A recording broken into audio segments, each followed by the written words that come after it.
So the most memorable brainstorming session that I ever did with my team was one that I led on the topic of how do we help healthcare professionals better communicate with their patients about their sexual health.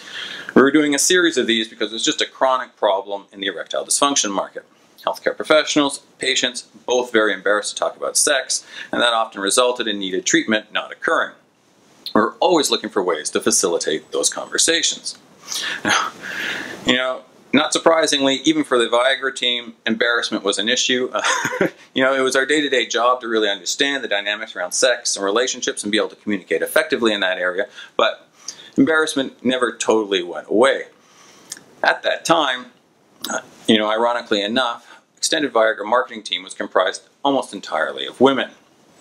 And at that particular meeting, the subject on the table was whether or not we would try and repurpose a Pfizer Taiwan public relations campaign where they were doing education on erectile dysfunction, and as part of that they had a scale, and on that scale they used visuals, and 1 was tapioca pudding, 2 was a peeled banana, 3 was a banana with the peel on, and 4 was some East Asian root vegetable. Now, in Canada no one would ever recognize the root vegetable, so we knew if we wanted to use the scale we'd have to replace it. It was a very careful, funny, surreal conversation, me sitting in that room filled with women trying to figure out what the appropriate replacement would be for the root vegetable. And we netted out, just so you know, on English cucumber. Now, we knew this idea was out there, but the scale was actually a very good tool for helping patients to describe what their degree of difficulty was. So, we did a rough draft of it. We showed it to some physicians just to see what their perspective on it would be, and no big surprise. The feedback was, this is just too crass. We really are not comfortable talking to our patients about this. So we completely shelved the idea. Interestingly, though, a year later, those same physicians were still talking about that scale, and some of them were even using it with their patients. So that particular idea didn't work, but I can tell you, if you want to take the performance of your brand to a whole other level, there's just nothing more powerful than creating and nurturing an environment and culture of innovation on your team. My name is Marc Charbonneau, and I provide coaching and training to marketers and salespeople who want to take their performance to that next level.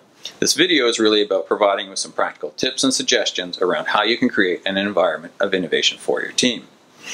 Now, I've led marketing teams that have done work that's gone on to win some of the world's most prestigious advertising awards. As a sales manager, our team was #1 in terms of performance in the country, and it was because of our ability to innovate and find better ways to provide value to the customer.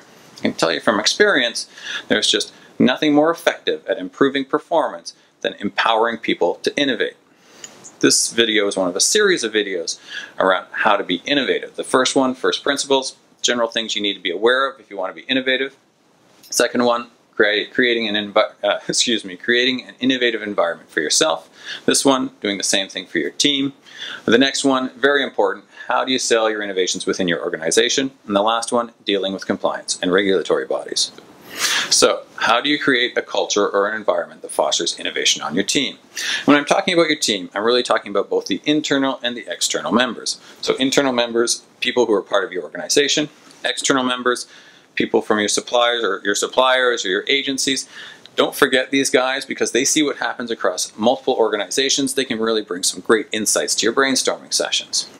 Now, if you want to create that culture of innovation for your team, there's really 3 things I think you need to pay attention to.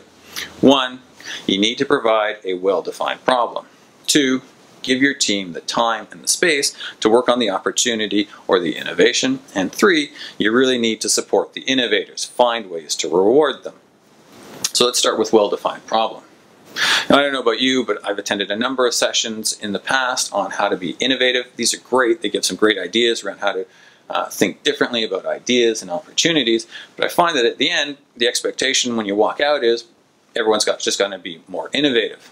My experience, that doesn't work so well. People don't know where to start, and they don't know where the opportunities are for innovation. So my suggestion, give your team a really well-defined problem to work on if you want them to be innovative. So for example, improve customer experience with packaging, got to be implementable within the next year for budget X. Just gives them something solid that they can sink their teeth into. Second suggestion, and just my observation of human nature, give people the opportunity to come up with one standard solution and one out-of-the-box idea. People get really twitchy when they're working on an out-of-the-box idea and they're not 100% sure it's going to work. They tend to fall back and be more conservative because they're afraid that if it fails, it's going to look bad on them. So give them the chance to come up with a standard solution so they can deliver that. It provides a relief valve, and then they can work on the crazy idea. And when you give them permission to work on that crazy idea, they know they can take the time and the resources to really explore things that will make a big difference for your brand. You'll find is if you do this over multiple projects, people just get in the habit. Even while they're working on the more standard solution, they're starting to think about the out-of-the-box ideas. Over time, this habit gets reinforced, and it becomes part of the culture of your team. So, second thing you can do to really help and facilitate an innovative culture on your team is to provide the opportunities, the time, and the physical space for your team to be innovative together. A lot of innovation is really about making new connections between different ideas or perspectives. One of the best ways to do that is to get a group of people together and provide the exercises and the time to help them make those connections. When I was a brand manager, I tried to set up on a regular basis meetings to tackle problems where we needed really innovative solutions. And I talked about helping healthcare professionals talk to their patients about their sexual health, improving the patient experience with the packaging materials, improving patient information on a website. By having these meetings on a regular basis, gave members of the team the chance to repeat and reinforce their innovative skills. Now, when you set up these meetings, there's a lot of stuff to pay attention to, but very top lines, top 3 things. 1, try and have as diverse a group of people in the room as possible.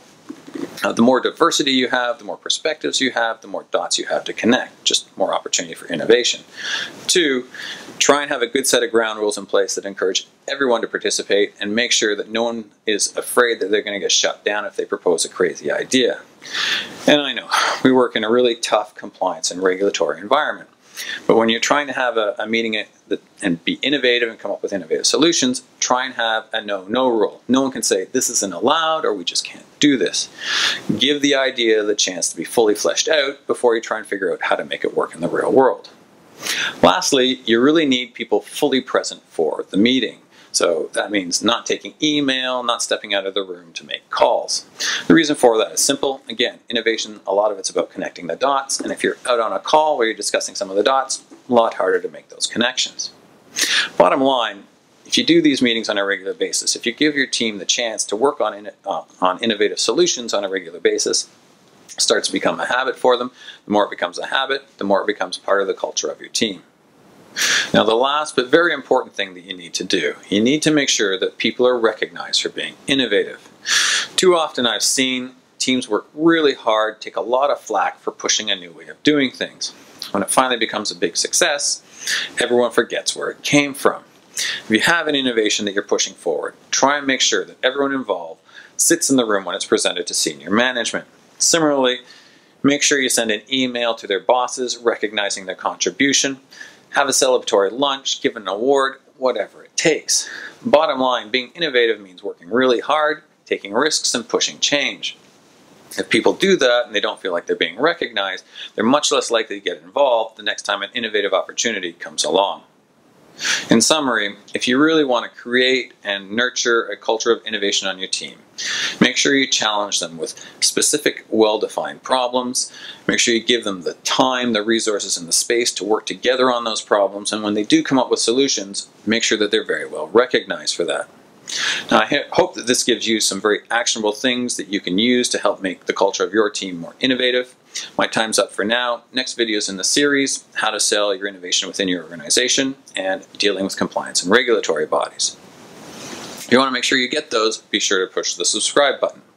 Regardless, we'd love to hear what you think of the videos, so please feel free. Thumbs up, thumbs down, write a comment, or just contact me directly at marc@solutionsmrc.com. Thanks so much for taking the time to watch the video. Have a great day.